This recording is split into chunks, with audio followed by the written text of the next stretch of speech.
Oke. Assalamualaikum warahmatullahi wabarakatuh.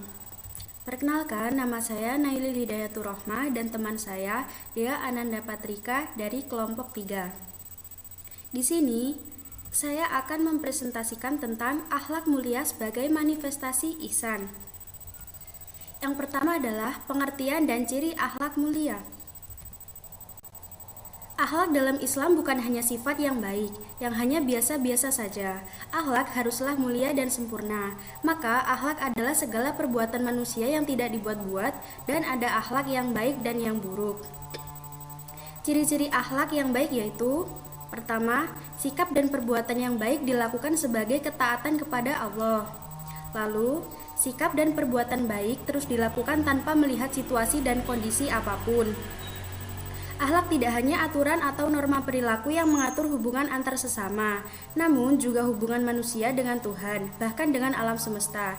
Jadi, akhlak yaitu sifat yang sudah ada pada jiwa manusia yang muncul secara spontan tanpa memerlukan pertimbangan terlebih dahulu dan tidak memerlukan dorongan dari luar. Nah, selanjutnya adalah tujuan akhlak mulia. Akhlak diadakan di dunia bukan tanpa tujuan. Adapun dua tujuan utama dari akhlak mulia adalah: yang pertama, menyempurnakan perilaku manusia. Dalam ilmu akhlak akan dipaparkan mengenai hal-hal yang baik dan yang buruk agar memberi pemahaman bagi manusia dalam bertingkah laku agar tidak salah mengambil langkah yang nantinya akan merugikan diri sendiri maupun merugikan orang lain. Yang kedua, mencapai tujuan hidup ideal.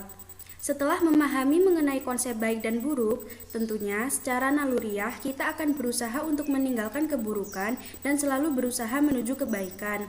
Melalui ilmu akhlak, maka jalan yang seharusnya ditempuh dengan begitu rumit akan menjadi nyaman dan terasa penuh akan kedamaian. Nah, selanjutnya adalah cara menumbuhkan akhlak.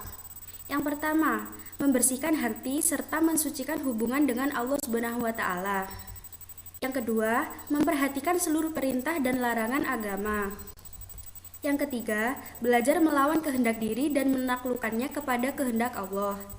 Yang keempat, menegakkan persaudaraan di dalam Islam, menjadikan Nabi Muhammad sebagai suri tauladan dalam setiap bertingkah laku. Nah, selanjutnya adalah pengertian dan macam ihsan.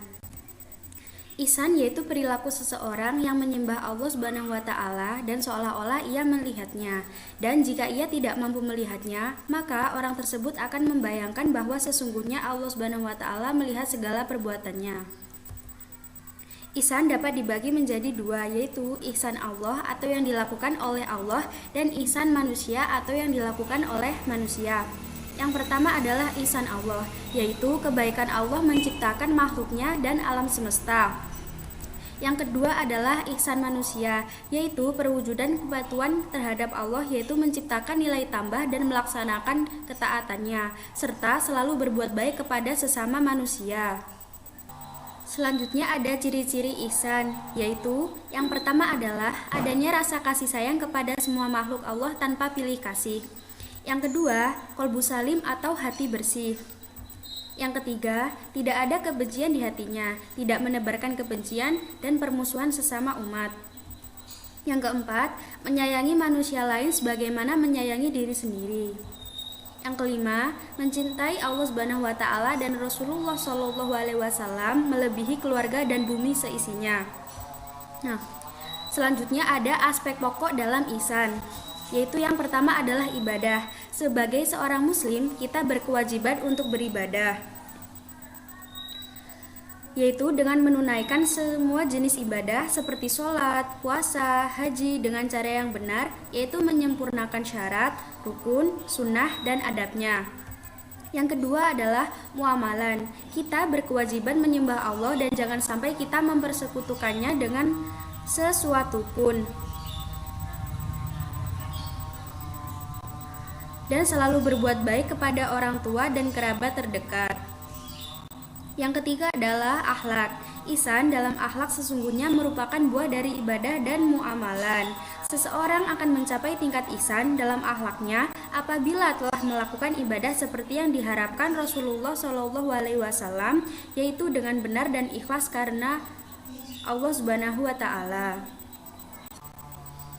Nah, yang terakhir adalah cara penghayatan ihsan dalam kehidupan. Yang pertama, menyembah dan beribadah kepada Allah.